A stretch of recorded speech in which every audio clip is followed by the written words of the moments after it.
कवटेगुलन परिसरात अवैध सावकारीचे जाळे, आत्महत्येच्या घटनेनंतर संतापाची लाट, व्याजाच्या जाचाला कंटाळून व्यावसायिकाची आत्महत्या, परिसरात दबक्या आवाजात चर्चा। कवटेगुलनसह परिसरात अवैध सावकारीचे जाळे दिवसेंदिवस वाढत असून त्यातून आणखी एका व्यक्तीचा बळी गेल्याची धक्कादायक घटना समोर आल्याने खळबळ उडाली आहे।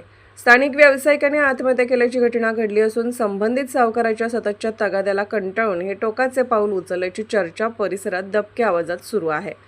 विशेष म्हणजे याच सावकाराच्या जाचामुळे यापूर्वीही काहींनी आपले जीवन संपवल्याची चर्चा नागरिकातून होत आहे। त्यामुळे परिसरात संतापाचे वातावरण निर्माण झाले असून संबंधित सावकारावर कठोर कारवाई करण्याची मागणी जोर धरू लागली आहे। अवाच्या सव्वा व्याजदराने पैसे देऊन अनेक कुटुंबांना आर्थिक गर्तेत ढकलले जात असल्याचा आरोप होत आहे। मुद्दलाच्या अनेक पटीने रक्कम वसूल करूनही व्याजाचा आकडा कमी होत नसल्याने अनेक पीडित मानसिक तणावाखाली जीवन जगत आहेत।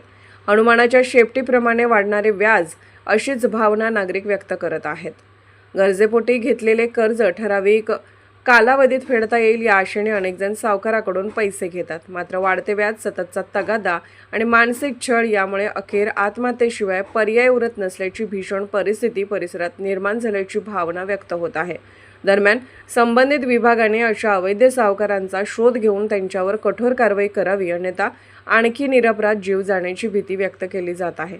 जाचक व्याजाच्या विळख्यात अडकलेल्या नागरिकांना या सावकारीतून मुक्त करण्याची मागणीही आता जोर धरू लागली आहे।